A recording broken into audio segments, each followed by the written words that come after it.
নমস্কার দর্শকবৃন্দ, the green kitchen চ্যানেলের আরেকটি এপিসোডে আপনাদের সবাইকে স্বাগত জানাই।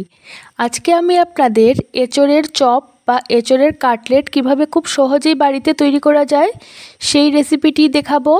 তাহলে চলুন দেখে নেওয়া যাক ভিডিওতে কিভাবে এঁচোড়ের চপ তৈরি করা হয়।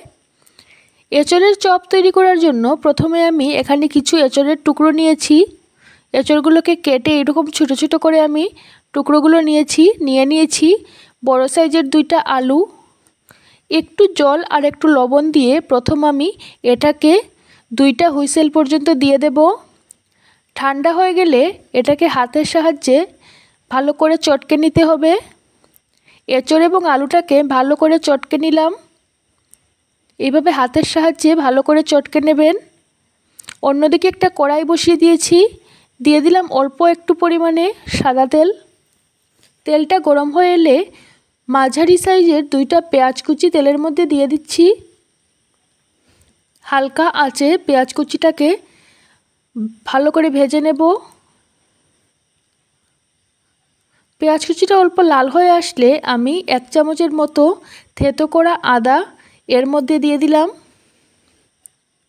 চুলার ফ্লেমটা এখন লো আছে। তারপর আমি দিয়ে দিচ্ছি কাজু এবং কিশমিশ। কাজুটাকে আমি অল্প একটু ভেঙে নিয়েছি। ভালো করে সব কিছু ভেজে নেব।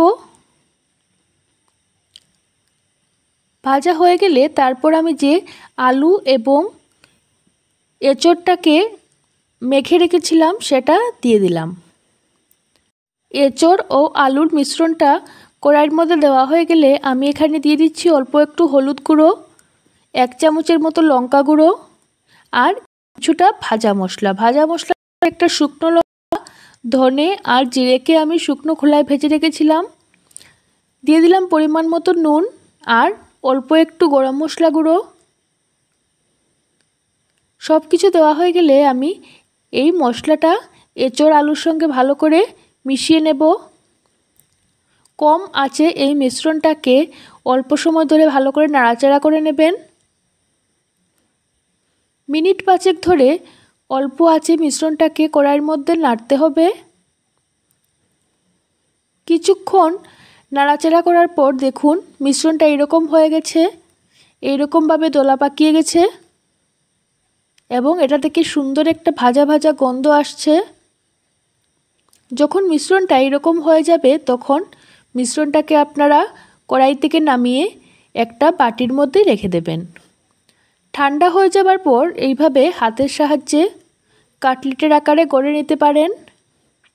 দেখুন আমি এই রকম আকারে গড়ে নিয়েছি, আপনারা গোল গোল করেও গড়ে নিতে পারেন। এইরকম কাটলেট তৈরি করে নেবেন বা চপের আকারে এইরকম করে তৈরি করে নেবেন। এক এক করে আমি সবগুলো তৈরি করে নিচ্ছি। কাটলেটগুলো আমার তৈরি করা হয়ে গেছে। এখন আমি এগুলোকে ভাজবো। ভাজার জন্য প্রথমে বাটির মধ্যে নিয়ে নিলাম 2 চামচ ময়দা। তার মধ্যে দিয়ে দিচ্ছি অল্প একটু পরিমাণে গোলমরিচের গুঁড়ো। তারপর একটু জল দিয়ে এটাকে একটা ব্যাটার তৈরি করে নিতে হবে। ব্যাটারটা যাতে খুব পাতলা না হয় সেদিকে লক্ষ্য রাখবেন। এইরকমভাবে আমি একটা ব্যাটার তৈরি করে নিয়েছি। এখন এই ব্যাটারের মধ্যে প্রথমে আমি কাটলেটগুলোকে ডুবাবো। তারপর আমরা এখানে বিস্কিটের গুঁড়ো নিয়েছি। বিস্কিটের গুঁড়োর মধ্যে কাটলেটগুলোকে ভালো করে কোট করে নিতে হবে। কোট করে নেওয়া হয়ে গেলে আমরা গরম তেলের মধ্যে কাটলেটগুলোকে ভাজবো।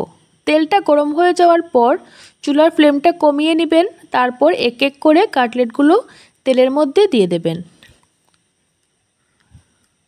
লো ফ্লেমে আমরা কাটলেটগুলোকে ভালো করে ভেজে নেব। চুলার ফ্লেম বাড়াবেন না, হালকা আঁচে এগুলোকে ভেজে নিতে হবে।